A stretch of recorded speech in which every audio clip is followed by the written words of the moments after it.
Hello बच्चों, आइए देखते हैं हम लोग अपवर्तन की नियम की व्याख्या हम लोग कैसे कर सकते हैं। ठीक है, अगर आपने इससे पहले वाली वीडियो नहीं देखी है तो डेफिनेटली आप उस वीडियो को देखो, बिकॉज वहां पे मैंने हाइगेंस का द्वितीय तरंग का सिद्धांत का जो बेसिक होता है, जो डेफिनेशन होती है वो बताया आपको, है ना। और परावर्तन के नियम का एक्सप्लेनेशन कैसे कर सकते हैं हम लोग एग्जाम में, वो दिया मैंने आपको, है ना। चलो ओके, यहाँ पे हम देखेंगे अपवर्तन के नियम की व्याख्या। ठीक है, तो कैसे कर सकते हैं बच्चों यहाँ पे इसको हम, ठीक है, वो मैं आपको समझाने का यहाँ से प्रयास करता हूँ। आप सारे बच्चे इसको समझने की पूरी कोशिश करो। ठीक है, ओके, ध्यान देंगे। सो बच्चों, फर्स्ट ऑफ ऑल, जैसे इससे पहले हमने परावर्तन के नियम में एक अपारदर्शी तल लिया था, यहाँ पे हम दो माध्यम को सेपरेट करने वाला, दो माध्यमों को अलग करने वाला एक तल लेंगे। कहने का सेंस में ये बोलना चाहता हूं बच्चों, ठीक है, ध्यान देंगे आप कि मान लिया कि यार, है ना, ये एक तल है, ठीक है, ये एक तल है, और ये बच्चों ना दो माध्यमों को अलग करने वाला एक तल है। दो माध्यमों को अलग करने वाले तल का अर्थ होता है कि ऊपर का माध्यम कुछ और है, नीचे का माध्यम कुछ और है। ठीक है, ओके। एंड देखो, परावर्तन का नियम का आप लोग अगर एक्सप्लेनेशन समझ चुके हो ना, तो फिर ये समझना आपके लिए बहुत आसान होगा। और एग्जाम में आपको पता है कि दो ही परावर्तन या अपवर्तन, तो अगर परावर्तन बढ़िया समझ में आ गया तो वो कर देना, ये आ गया तो ये कर देना, कोई एक ही आएगा बच्चों। ये दो बोल रहा हूं मैं, आएगा एक। ठीक है, चलिए, तो ये अपारदर्शी नहीं, ये दो माध्यमों को अलग करने वाला एक तल है। सपोज कर लेते हैं कि ऊपर में है मीडियम वन, जिसमें प्रकाश की चाल कुछ ले ले बच्चों, बताओ क्या ले ले। प्रकाश की चाल हम यहां ले लेते हैं V1, ये आ रहा है उधर, हाँ आ तो रहा है बच्चों। ठीक है, नीचे ले लेते हैं हम लोग मीडियम 2, और इसमें प्रकाश की चाल को हम ले लेते हैं कुछ, चलो इसमें ले लिया हमने प्रकाश की चाल, कितना, V2, है ना, प्रकाश की चाल V2। ओके, प्रकाश की चाल V2। चलिए ओके, तल का नाम पहले की तरह, है ना, ये X हो गया, ये क्या हो गया बच्चों, Y हो गया। चलो ध्यान समझना। अब इस पर हम एक तरंगार्ग लेके आते हैं। आपको पता है आपके तरंगार्ग हम कैसे इंडिकेट करते हैं, सो से कि ब्लैक से दिखाएं, okay, indicate use black marker to show wave front, ये हमने दिखा दिया तरंगार्ग। तो बच्चों ये है आपका आपतित तरंगार्ग। अब इससे पहले जैसे जैसे मैंने बताया वैसे वैसे फॉलो करना है आपको, है ना। इस पर एक किरण जो है, दो किरणें लेंगे दोनों कॉर्नर पे, और आपको पता है कि प्रकाश की जो किरण होती है वो तरंगार्ग पे क्या होती है, लंब होती है। तो एक किरण ये, एक किरण ये, देखने में ठीक लग रहा है ना, हाँ लग रहा होगा मेरे प्यारे बच्चों। So indicate it first, oh my god, हाँ दिखाई दे रहा है आपको, ठीक है बच्चों। इसकी ड्राइंग पे मार्क्स मिलते हैं, सो ड्राइंग को आप बिल्कुल सीरियस लें, ठीक है। तो ये आपका एक किरण है आपतित, ये भी आपकी कौन सी किरण है, आपतित, और दोनों आपतित किरणें लंब है किस पर, आपतित तरंगार्ग पर। ठीक है, टाइम 0 पर था ये, और ये टाइम t पे पहुंचा था, इससे पहले वाले वीडियो में देख लिया आप लोगों ने। ठीक है, तो बच्चों आपको पता है कि टाइम t के बाद ये पर टाइम t पर ना, अभी टाइम 0 पर ये यहां है, ये यहां है ना।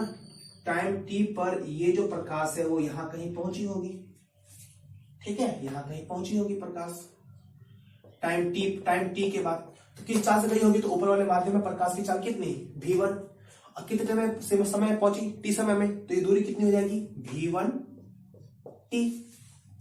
ठीक है, V1t। ओके, अब आपको पता है, आप यहां से लंब दिखाइए थोड़ा सा, अभिलंब जिसको कहते हैं हम, है ना।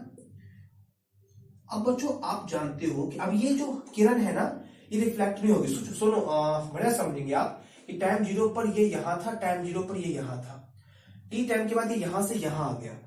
ये जो किरण थी टी टाइम पर कहीं यहां पर थी, और ये जो किरण है टी टाइम पे कहीं यहां पर है। अब टी टाइम के बाद ये जो किरण है यहां से यहां आ गई, लेकिन टी टाइम के बाद ये तो ऑलरेडी यहां पे थी, जब टी टाइम पे ये यहां था तो ये यहां थी। समय थोड़ा आगे बढ़ा तो ये भी आगे बढ़ी, तो अब इसका क्या होगा, ये और आगे कहां बढ़ेगी, तो पहले तल पे आ चुकी है।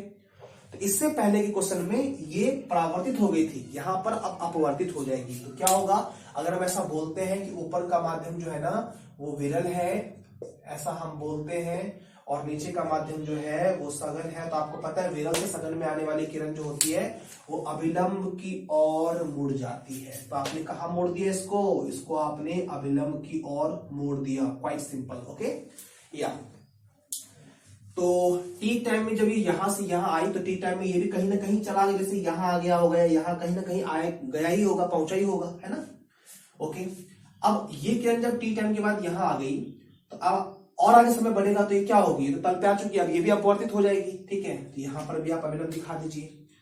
तो ये भी आपने अभिलंब दिखा दिया है। ठीक है, और सघन विरल से सघन ही आ रही है तो ये भी अभिलंब की ओर क्या होगी बच्चों, ठीक है, मुड़ जाएगी। ठीक है, नाइस। अब लगा दो बच्चों द्वितीयक तरंगिका वाला कॉन्सेप्ट कि ये जो कण है ये द्वितीयक तरंगिका बन जाएगा, द्वितीयक तरंगिका का स्रोत बन गया है। ये भी क्या हो जाएगा, द्वितीयक तरंगिका का स्रोत बन जाएगा। इससे निकलने वाली द्वितीयक तरंगिका मैंने कहा था अपनी सुविधा के अनुसार कहीं भी दिखा दो। चलो इस बार हम नीचे दिखाते हैं क्योंकि हमको अपवर्तित तरंगार्क बनाना है। और आपको पता ना द्वितीयक तरंगिका अलग अलग पॉइंट से निकल के फैलेगी और समान, जैसे यहां से निकली और यहां से निकली तो 5 सेकंड के बाद द्वितीयक तरंगिका यहां कहीं पहुंची, 5 सेकंड के बाद ये भी यहां पहुंची।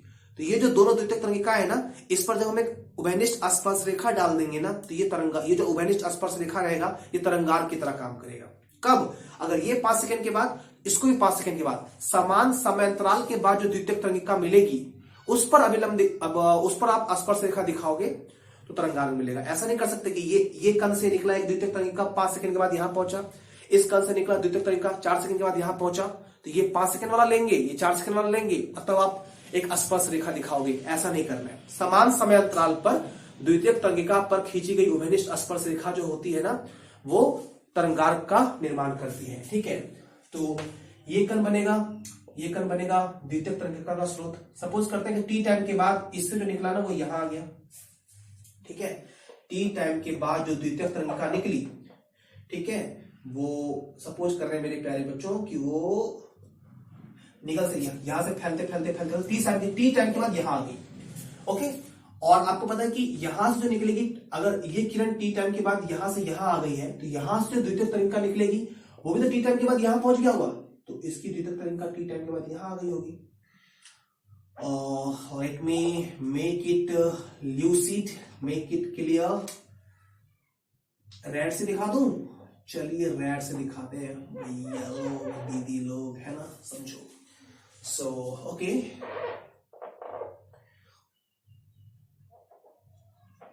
इसकी द्वितीयक तरंगिका टी टाइम के बाद यहां आ गई, इसकी इस कण से निकलने वाली द्वितीयक तरंगिका टी टाइम के बाद यहां आ गई। अब द्वितीयक तरंगिका पर डाली गई समान समयांतराल बाद ना, टी टाइम के बाद ये यहां, टी टाइम के बाद ये यहां खींची गई जो स्पर्श रेखा होगी ना वो उभयनिष्ठ जो खींची गई स्पर्श रेखा होगी वो पहले बना देना उसके बाद दिखा देना यहाँ पे स्पर्श रेखा, ये द्वितीयक तरंगिका ऐसे, वो जो होगा ना वो ये तरंगार्क है। तो ये आप देखो उभयनिष्ठ, ये जो आपका द्वितीयक तरंगिका है इस पर खींची गई जो उभयनिष्ठ स्पर्श रेखा है ये क्या है, ये बच्चों तरंगार्क की तरह बिहेव करेगा। तो उम्मीद कर रहा हूं कि कैसे मैंने यहाँ पे तरंगार्क बनाया वो आपके समझ में आ गया है। ऊपर चाल V1 थी तो टी टाइम के बाद ये हो गया V1T, नीचे तो चाल V2 है ना, नीचे तो चाल बदल जाएगा, तो टाइम तो वही है T, लेकिन ये चूंकि चाल बदल चुकी है तो दूरी बदलेगी, ये दूरी हो जाएगी V2T। क्लियर है। आपतित तरंगार्क, तो ये तल के साथ बनाएगा आपतन कोण I। आप देखो ये किरण है 90 पर है ना, तो ये क्या देगा, तरंगार्क देगा।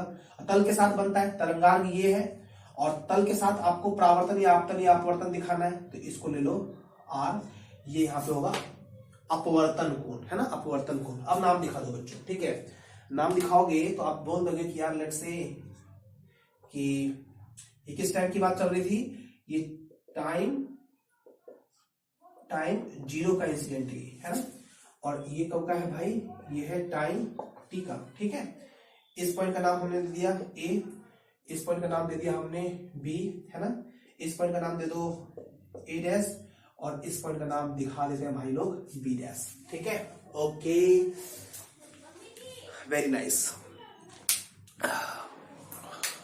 समझ में आ रहा है ना बच्चों, कोई दिक्कत आए तो दिक्कत नहीं आनी चाहिए, बिकॉज अब दिक्कत की गुंजाइश कहाँ है। बच्चों दिल लगा के एग्जाम दो, है ना, और जबरदस्त तरीके से जो भी 5-6 दिन बचे हुए हैं आप तैयारी करो अपने एग्जाम के लिए।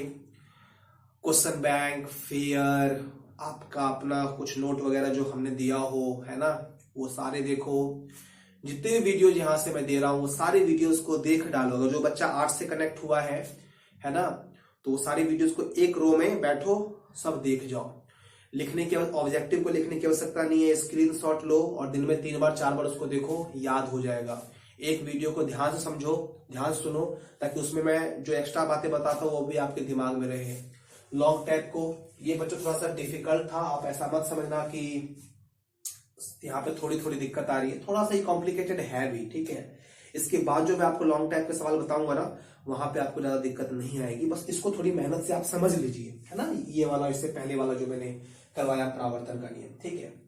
चलिए नाम वाम दे दिया मैंने, अब हम स्टार्ट करते हैं इसकी एक्सप्लेनेशन, अपवर्तन के नियम की व्याख्या। आ जाओ बच्चों, त्रिभुज, 2 त्रिभुज ले रहा हूं मैं यहाँ पे, देखो आप, ए बी बी डैश एवं त्रिभुज ए बी बी डैश ऊपर वाला बच्चों, है ना, और एक त्रिभुज ए डैश बी डैश, ए डैश बी डैश नीचे वाला। चलो ऐसे नहीं लो बच्चों, अभी इसी को ले लो, ए बी डैश में, है ना, ऐसे दिखाओ, त्रिभुज ए बी डैश बी में। जरा बोले तो बच्चों कि यहाँ पे साइन आई इक्वल टू कितना होगा, साइन थीटा बराबर होता है लंब बटा कर्ण, है ना। साइन आई, लंब क्या होता है, थीटा के सामने वाले को लंब लेंगे, और आपको पता है ये 90 होगा, 90 के सामने वाला कर्ण होता है, ठीक है। थीटा के सामने वाला लंब और 90 के सामने वाला कर्ण, तो साइन आई, इसके सामने वाला लंब ये होगा, बी बी डैश, तो साइन आई बराबर, वैसे भी ये सब पता है आपको, है ना, नहीं पता है तो साइन थीटा कॉस थीटा कैसे करते हैं, अगर ये नहीं मालूम है तो कष्ट की बात है, बहुत ज्यादा कष्ट की बात है। साइन आई बराबर इस ट्रायंगल में B B dash upon A B dash, clear है। चलो सिमिलरली त्रिभुज ए डैश बी डैश में, ए डैश बी डैश में, ये आपको आर दिखाई दे रहा है, साइन आर, आर के सामने वाला ये लंब होगा और ये 90 है, 90 सामने वाला क्या होता है, कर्ण होता है, तो साइन आर, तो साइन आर बराबर क्या बोल देंगे हम लोग, A dash upon A B dash. इसको समीकरण 1 मान लो, इसको आप 2 मान लो, ठीक है। Okay, now equation first divided with second करने पर, फर्स्ट को सेकेंड से बच्चों भाग दे रहे हैं, लेफ्ट को लेफ्ट में, राइट को राइट में, तो ये हो जाएगा साइन आई साइन आर बराबर क्या बोलेंगे बताओ, बी डैश अपॉन क्या है ये, ए बी डैश। अब बट्टा में इसको लिखेंगे ना तो मैं घुमा कर इसको लिखता हूं बच्चों, ठीक है, क्या है ये, A B dash upon A dash, clear है। ओके, ये ए बी डैश जो है यहाँ पे क्या हो जाएगा, कैंसिल हो जाएगा, तो कैंसिल हो जाएगा तो कर दो इसको, ठीक है। Okay, let's move little ahead, ये हो जाएगा साइन आई, ठीक है, साइन आर, और बच्चों आपको दिख रहा है बी बी डैश बटा ए डैश। अब बी बी डैश का मान देखो कितना है, बी बी डैश का मान है V1T, तो आप V1T लिख दो यहां पे, ए डैश का मान देखो तो लिख दो यहां पे V2T, तो ये हो गया अपना V2T। अब आपको पता है कि यहाँ पे V1 V2 तो नहीं कटेगा, बट T कैंसिल हो जाएगा, तो T से T को काट दो, ठीक है, कट गया। अब थोड़ा सा इसको आगे करके लिखो, क्या आया बच्चों, साइन, है ना, साइन आई बट्टा साइन आर, और ये क्या हो गया, V1 बट्टा V2, ठीक है, V1 बट्टा V2। बच्चों मेरे प्यारे बच्चों, आपने पढ़ा होगा कि अगर कोई बोलता है अपवर्तनांक 1 से 2, है ना, ऊपर का माध्यम आप मीडियम 1 ले रहे हो, इसको आप मीडियम 2 ले रहे हो, तब अपवर्तनांक 1 से 2, तो इसको हम वेग के टर्म में कैसे लिखते हैं? वेग के टर्म में लिखते टाइम पहले वाला ऊपर v, तो पहले वाला 1 है ना, तो 1 ऊपर, बाद में 2 है तो v2, ऐसे। अगर अपवर्तनांक के टर्म में लिखना है तो कैसे? तो अगर अपवर्तनांक के टर्म में लिखना है तो μ1 से 2 को हम कैसे लिखेंगे? बाद वाला ऊपर μ2 μ1। सबको ये बात पता है ना, पता होना भी चाहिए। तो इसको चलिए ये मैं मिटा देता हूं जो मैंने एक्स्ट्रा में यहाँ पे लिखा। अब आप देखोगे बढ़िया से कि अगर मैं इसको अपवर्तनांक के टर्म में लिखना चाहूं तो क्या लिखूंगा, बोलू? हम बोल देंगे साइन आई बटा साइन आर बराबर μ1 से 2। बस बच्चों यही जो आपको दिखाई दे रहा है ना, इसी को, जैसे वहां परावर्तन में क्या था, आई बराबर आर परावर्तन का नियम था, साइन आई बटा साइन आर जो है वो अपवर्तनांक के बराबर है ना, ये क्या है? ये अपवर्तन का नियम है। तो हम यहां लिख देंगे, ठीक है, यही अपवर्तन का नियम। एक मिनट बच्चों, हाँ दिख रहा है, तो यही अपवर्तन का नियम है, ठीक है। और इस सघन को थोड़ा सा यहां लिख दीजिए, ये सघन माध्यम है, ठीक है। एंड बस उसके बाद आप लिख देंगे प्यार से वेरी फाइन। औसम बच्चों, तो ऊपर का माध्यम क्या था? विरल, और उस माध्यम में प्रकाश की चाल v1, नीचे का माध्यम सघन, उस माध्यम में प्रकाश की चाल v2। एंड ये रहा प्यारा सा फिगर, इस फिगर को बढ़िया से समझें, ये रही उसकी एक्सप्लेनेशन। और इस एक्सप्लेनेशन के साथ हाइगेंस थ्योरी के जो कॉन्सेप्ट है वो खत्म हो चुके हैं। उम्मीद कर रहा हूं कि उस वीडियो में परावर्तन का नियम, इस वीडियो में अपवर्तन का नियम आपकी समझ में आ गया होगा, और नॉट इवन आपकी समझ में आ गया होगा, कॉन्फिडेंस भी डेवलप होना चाहिए कि यस सर अगर एग्जाम में आता है तो मैं इसको खोज के करूंगा, ठीक है। ऐसा मैं मान के चलूं, कर दोगे आप लोग? हाँ आप कर देंगे। अगर आपको लगता है कि थोड़ा सा डाउट रह गया है तो आप इसको दोबारा देखिए बच्चों, उम्मीद करेंगे कि आप समझ जाएंगे, ठीक है। यही थोड़ा कंफ्यूजिंग होता है बच्चों ऑप्टिक्स के अंदर, एंड आता सब लोगों को है कि ऐसे लाइन वाइन खींच देंगे, दिखा देंगे, बट जो कॉन्सेप्ट होता है ना, कोई भी बच्चा या कोई भी टीचर को भी मैं देखता हूं, है ना, कई बार ऐसा होता है, खैर ऐसी वैसी बातें करनी नहीं है। मैक्सिमम लोग क्या करेंगे ना, यहाँ पे सबको ही आता है, ऐसे फिगर बना दो, ऐसे गुजार दो, वैसे गुजार दो, हो गया। लेकिन जो रियलिटी में इसके पीछे की कहानी होती है ना, जो एक्चुअली में कॉन्सेप्ट होता है, वो कॉन्सेप्ट अगर आप समझते हो then you are different, okay. तो अगर उस कॉन्सेप्ट को मैं सिखाऊंगा तो ऑफकोर्स थोड़ा सा तो एफर्ट लगेगा। तो उस एफर्ट को लगाने से नहीं डरना है। अगर दिमाग दर्द करे तो टेंशन नहीं लेना है, बने रहना है, क्योंकि यही मूवमेंट वो मूवमेंट होता है जो आपके मेंटल डेवलपमेंट में काफी काम आता है, ठीक है। तो ओके, खत्म करते हैं इसको यहीं पे, ठीक है। इसको आप बढ़िया से देखें, लिखें। मिलते हैं इसकी अगली क्लास में, अगली वीडियो में, जहां पे मैं एक और लॉन्ग क्वेश्चन, और उस वीडियो में मैं आपको शॉर्ट भी करवाऊंगा एंड हम कुछ ऑब्जेक्टिव भी करेंगे, ठीक है। So bye bye everyone, thank you so much.